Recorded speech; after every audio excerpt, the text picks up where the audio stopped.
ओम नमो भगवते वासुदेवाय। श्रीमद् भागवत कथा के द्वितीय स्कंद के 8 अध्याय हम आपको सुना चुके हैं। आज 9वां अध्याय। श्री शुकदेव जी बोले, हे राजन, जब आदि निरंकार परमेश्वर की नाभि से एक कमल का फूल पैदा हुआ और उस फूल से ब्रह्मा जी प्रकट हुए, उस वक्त ब्रह्मा जी ने यह बात जाननी चाहिए कि मैं किस जगह से पैदा हुआ हूँ। जब बहुत विचार करने पर भी वे इस भेद को ना जान सके, तब वे मन मारकर उसी फूल पर बैठे रहे। इस कथा से यह बात अच्छी प्रकार से समझ लेनी चाहिए कि श्री नारायण जी की माया से ऐसे ही बलवान है कि उस माया के बंधन से बंधकर ब्रह्मा जी भी उसका भेद नहीं जान सकते हैं। तब अन्य संसारी जीवों की क्या शक्ति है जो वे परब्रह्म प्रभु की लीलाओं के आदि अंत तथा भेद को समझ सकें। अस्तु, उस फूल पर बैठे हुए ब्रह्मा ने आकाशवाणी द्वारा श्रीमद् भागवत के मूल 4 श्लोकों को सुना अथवा उसी आकाशवाणी के आदेशानुसार तप करना प्रारंभ किया। तपस्या करने पर जब ब्रह्मा जी को विवेक प्राप्त हुआ, तब उन्होंने उन 4 श्लोकों का मतलब जानकर जगत की सृष्टि रचना आरंभ कर दिया। उन 4 श्लोकों का अर्थ इस प्रकार है।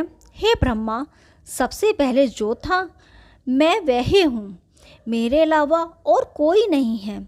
तुम जो देख रहे हो वह सब मुझको समझो। महाप्रलय के पश्चात मेरे सिवा और कुछ नहीं रहेगा। जगत की समस्त वस्तुओं का मूल मैं ही हूँ। जिस प्रकार हाथ, पाँव, नाक, कान आदि अंगों में पहनने के लिए अनेक तरह के वस्त्राभूषण तैयार किए जाते हैं और उन सब के नाम भी अलग अलग होते हैं, परंतु अंत में केवल स्वर्ण ही रह जाता है, उसी प्रकार मुझे भी जानना चाहिए। मैं अकेला हूँ, परंतु मैं अभिलाषा करता हूँ, जगत में विविध रूप धारण करके अपने विभिन्न नाम प्रकट करता हूँ। तदंतर जब मेरी इच्छा अकेले रहने की होती है, तब मैं अकेला रह जाता हूँ। सब जीवों को देखने, सुनने, बोलने और विचार करने की जो शक्ति है, वह सब मेरे प्रताप से ही समझनी चाहिए। जिस तरह आकाश सब ओर घिरा हुआ है, उसी तरह मैं सबसे अधिक सामर्थ्यवान रहकर तीनों लोकों व 14 भुवनों को अपने वश में रखता हूँ। मेरे अलावा जगत की अन्य सभी वस्तुओं को झूठा समझना चाहिए। जिस तरह जगत का समस्त व्यवहार मेरे विराट स्वरूप में सन्निहित है, उसी तरह सबके शरीर में प्रकाशित ज्योति एवं प्राण मुझको ही समझो। जब तक मेरा वह चमत्कार प्राणी के शरीर में रहता है, तभी तक उसमें खाने, पीने, चलने, फिरने, बोलने और इंद्रियों का सुख भोगने की शक्ति रहती है। जब वह प्रकाश मेरे शरीर से अलग हो जाता है, तब वह शरीर मृतक होकर सड़ जाता है। तो उस वक्त शरीर के लिए कुछ भी नहीं हो सकता। ब्राह्मण, क्षत्रिय, वैश्य और शूद्र, इन 4 वर्णों से मेरा एक सा प्रकाश विद्यमान है। विवेक दृष्टि द्वारा उनमें कुछ भी भेद न जानकर सभी जीवों में मेरा एक ही स्वरूप समझना चाहिए। जिस तरह सूर्य का प्रकाश चांदी, सोने, मिट्टी एवं लोहे आदि के बर्तनों में एक जैसा पड़ता है, उसी तरह सब जीवों में एक सा प्रकाश समझना चाहिए। जिस प्रकार एक ही धागे में स्वर्ण, चांदी, पीतल और काठ के अनेक रंग के अनेक दानों को पिरोने से माला बन जाती है, उसी प्रकार सब जीव रूप दानों को अपने में पिरोने वाली का धागा मुझको ही समझो। जिस तरह माला का धागा टूट जाने से सब दाने अलग अलग बिखर जाते हैं, उसी तरह मेरी इच्छा मात्र पर समस्त सृष्टि का नाश हो जाता है। अतः ब्रह्मा, तुम इसी प्रकार मुझे सब जगह प्रकट जानकर जगत की रचना करो। संसारी माया में फंसने से तुम्हें आनंद प्राप्त नहीं होगा तथा तपस्या करने से तुम मेरा दर्शन प्राप्त कर सकोगे। अतः तुम अपने हृदय में दया रखते हुए सब जीवों का निर्माण करो। इससे ज्ञानी एवं ऋषि मुनि तुम्हारा गुण गावेंगे और इसके निर्माण में तुम्हें कोई विश्राम एवं दुख नहीं होगा। अब तुम मेरे उस सूक्ष्म चतुर्भुज स्वरूप का ध्यान करो जो महात्मा एवं ऋषि मुनि आदि के मनों में उपस्थित है। इस आकाशवाणी को सुनकर ब्रह्मा जी ने मन में श्री नारायण भगवान को हाथ जोड़कर नमस्कार करते हुए कहा, हे दीनबंधु, आप मुझे वरदान दीजिए कि मैं सदैव आपको अपना प्रभु मानता रहूं और जगत का निर्माण करने में मुझे आसक्ति न हो। ब्रह्मा जी की ऐसी प्रार्थना सुनकर ब्रह्मा प्रभु ने उसको मनवांछित फल देते हुए कहा, ब्रह्मा, तुम मुझे आदेश का ध्यान करके संसार के संबंधों को प्रतिबिंब के सदृश झूठा समझोगे तो तुमको मेरी माया नहीं व्यापेगी। इतना कहकर पितामह ब्रह्मा जी श्री नारायण के भजन में लीन हो गए। इतना वृतांत कहकर श्री सुखदेव जी बोले, हे राजन, श्रीमद् भागवत के प्रमुख मूल 4 श्लोकों का अर्थ यही है जो मैंने तुमसे कहा है। ब्रह्मा जी ने यह भगवत ज्ञान नारद के अलावा अन्य पुत्रों को नहीं सुनाया था, केवल नारद को ही परम ज्ञानी जानकर उसे बताया था। देवर्षि ने उस ज्ञान को वेद व्यास जी को सुनाया। इसके बाद मेरे पिता वेद व्यास जी ने उसका विस्तार सहित उल्लेख करके और श्रीमद् भागवत नाम रखकर मुझे पढ़ाया। इसी ज्ञान कथा को मैत्रेय जी ने यमुना किनारे बैठकर विदुर जी को सुनाया था। अब उसी कथा को मैं तुम्हें सुनाता हूँ। हे परीक्षित, जो मनुष्य अहंकार में डूबकर ईश्वर की कथा के महात्म्य को नहीं जानता है, वह इस लोक और परलोक दोनों में दुख ही उठाता है। ओम नमो भगवते वासुदेवाय। 9वां अध्याय समाप्त हुआ। अब 10वां अध्याय। श्री सुखदेव जी बोले, हे महाराज, श्रीमद् भागवत महापुराण में 10 तरह की कथाएं हैं। मैं उनका पृथक पृथक वर्णन करता हूँ, तुम मन लगाकर सुनो। वे कथाएं इस प्रकार हैं: जगत की रचना, जगत का संहार, जगत की स्थिति, समस्त सृष्टि का पालन, आदि पुरुष के चरित्र, मनवंतरों का वृतांत, हरि कथा, वैराग्य, भक्ति और श्री नारायण समस्त प्राणियों की ईश्वर हैं, इसका वृतांत। हे राजन, 10वीं कथा को समझने हेतु अन्य 9 कथाएं हैं। शेषनाग की शैया पर शयन करने वाले ज्योति स्वरूप श्री नारायण जी ने जब यह विचार किया कि हम अपने अनेक रूप धारण करें, तब उन्होंने अपनी माया को यह आदेश दिया कि संसार के विस्तार का कोई उपाय कर। श्री नारायण जी की आदेशानुसार माया ने उसी क्षण स्वर्गलोक, पाताल और मृत्युलोक की रचना करके तामस, राजस और सात्विक इन तीनों गुणों का निर्माण किया।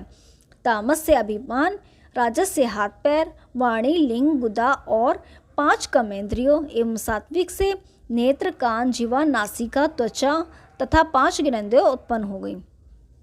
इनके अलावा तमोगुण से पृथ्वी, आकाश, जल, अग्नि एवं वायु ये 5 तत्व तथा सतोगुण से ध्वनि, मूर्ति, स्वाद, प्राण शक्ति एवं बुद्धि बनी। इसके पश्चात शरीर की 10 इंद्रियों का अधिकार एक एक देवताओं को दिया गया।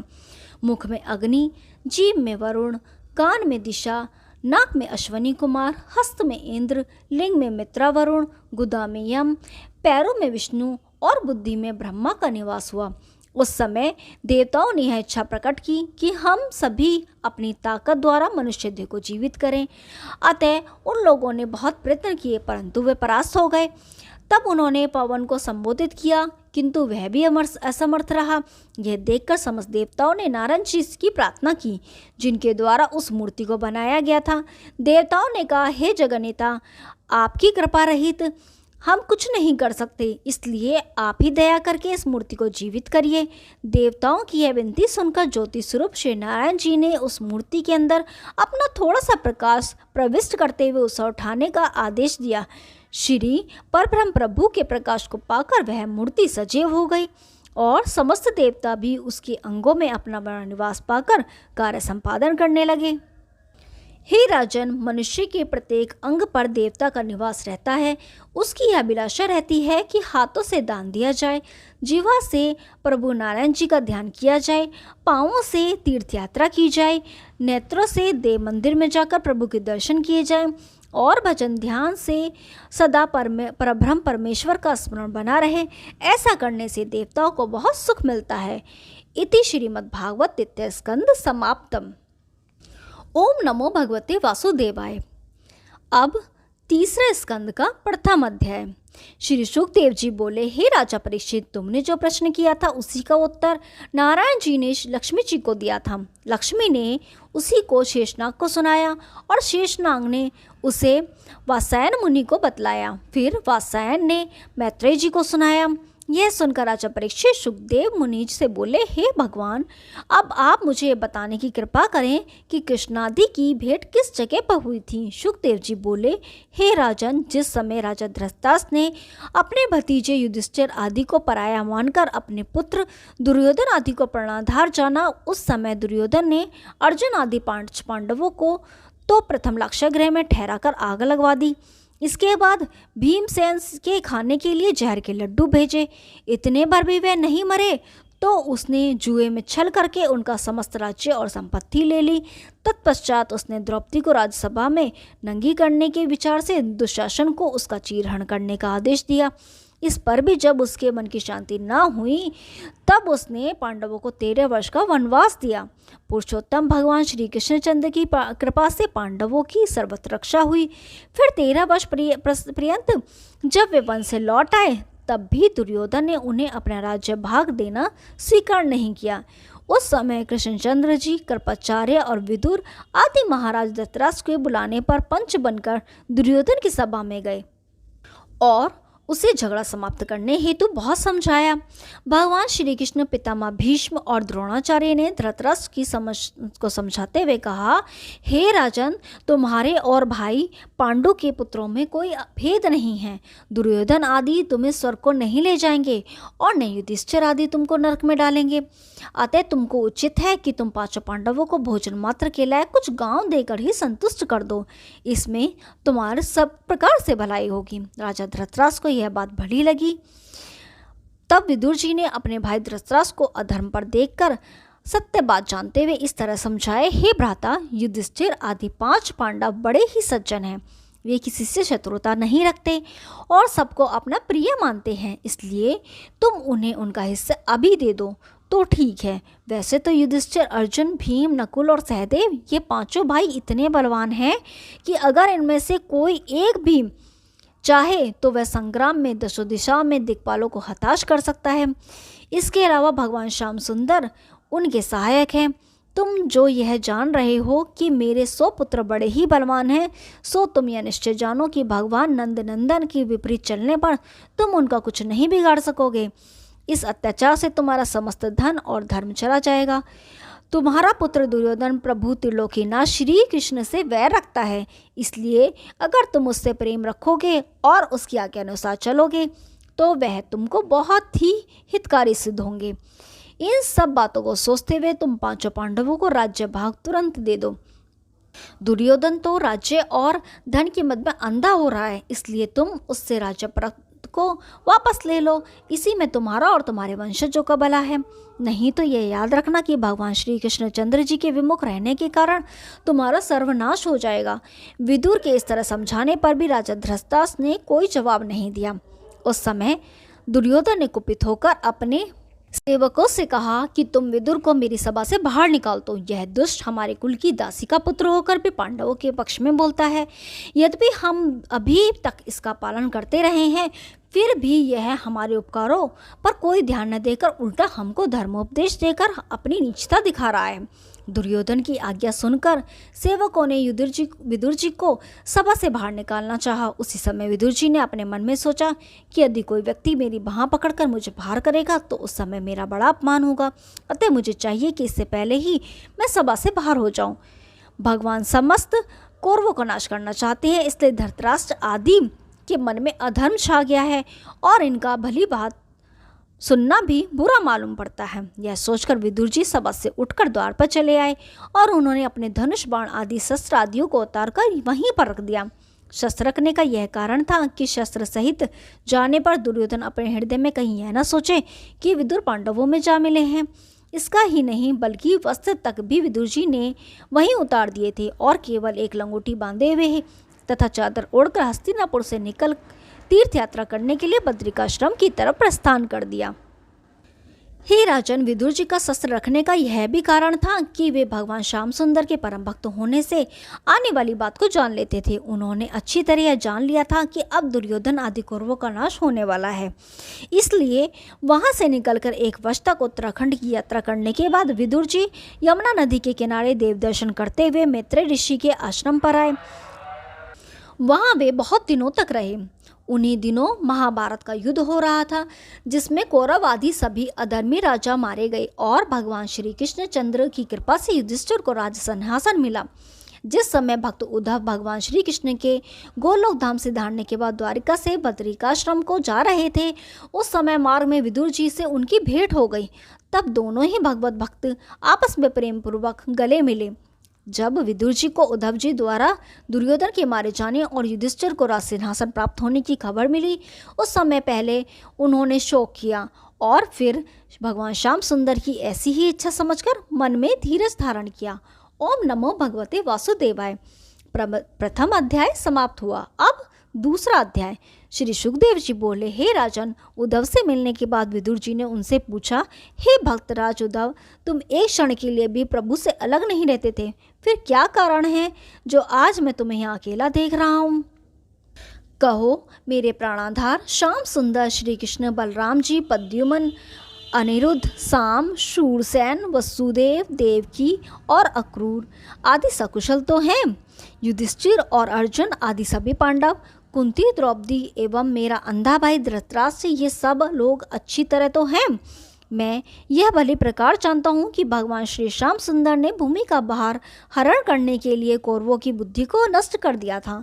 हे उद्धव, अब तुम मुझे उन श्री कृष्णचंद्र की सकुशल क्षेम सुनाओ, जिनका वृत्तांत सुनने से तीर्थ स्थान का पुण्य मिलता है। विदुर जी के ऐसे वचन सुनकर भक्तराज उद्धव के नेत्रों में आंसू भर आए। तब उन्हें रोते हुए देखकर विदुर जी ने अपने हृदय में यह अच्छी तरह जान लिया कि श्री कृष्णचंद्र अपने परम धाम को पधार गए थे। इसी कारण उद्धव जी उनकी याद करके आंसू बहा रहे थे। तब थोड़ी देर बाद उद्धव जी ने आंसू पहुँचते हुए कहा, हे विदुर जी, मैं तुमसे भगवान श्री कृष्णचंद्र का समाचार किस प्रकार कहूँ, क्योंकि भगवान श्री कृष्णचंद्र रूपी सूरज छिप गया है और कलयुग रूपी रात्रि का आगमन हो गया है। अतः मैं तुमसे बड़ी बड़ाई कहाँ तक करूँ। उनके अवतार लेने और विविध लीलाएं करने का केवल यही कारण था कि सांसारिक प्राणी, अधिकतर अधर्मी लोग, उनके लीला चरित्रों को आपस में कह सुनकर इस अपार सागर से पार हो जाएं। उन्होंने बड़े बड़े शक्तिशाली असुरों और राजाओं को मारकर उनका उद्धार कर दिया। उन्होंने स्वयं अपनी मर्जी से ही भूमि का भार हरण करने के लिए कौरव पांडवों में महाभारत का युद्ध कराया था। उन्होंने ही समस्त कौरवों को नष्ट किया तथा उन्होंने ही पांचों पांडवों की रक्षा करके उन्हें राज्य सिंहासन दिलाया था। उन्हीं ने दुर्वासा ऋषि को से शाप दिलवाकर 56 करोड़ यादवों को आपस में युद्ध करवाकर मरवा दिया। इसलिए उनकी याद करके मुझे बड़ा दुख हो रहा है। हे विदुर जी, तुम यह सत्य समझो कि जब से श्री कृष्णचंद्र जी यादव का नाश कराकर गोलोक धाम को पधारे हैं, तब से जगत में सत्य और धर्म उठ गया है। मैंने उनसे बहुत विनय की थी कि मैं निरंतर आपकी सेवा में रहा हूँ, इसलिए आप इस समय भी मुझे अपने साथ ही ले चलिए। परंतु उन्होंने मुझे अपने साथ ले जाने की आज्ञा न देकर यह कहा कि तू बद्रिकाश्रम में जाकर मेरा तप कर, उसी से तुझे मुक्ति मिल जाएगी। हे विदुर जी, उन्होंने मुझे जो ज्ञान उपदेश दिया था उसकी कथा श्रीमद् भागवत के 11वें स्कंद में है। एक प्रमुख ज्ञान होने इन्होंने मुझे यह भी दिया था, केवल मुझे ही नित्य समझकर इस समस्त जगत को नाशवान जानो। जीवात्मा कभी नहीं मरता है, इस कारण मेरे जाने का शोक मत करो। जिस तरह प्राणी एक वस्त्र को छोड़कर दूसरा वस्त्र पहन लेता है, उसी तरह यह जीवात्मा एक देह को छोड़कर दूसरे देह में प्रवेश कर जाता है। इसलिए मृत्यु का शोक नहीं करना चाहिए। ओम नमो भगवते वासुदेवाय। दूसरा अध्याय समाप्त हुआ। कल हम आपको तीसरा अध्याय सुनाएंगे। तब तक के लिए नमस्कार।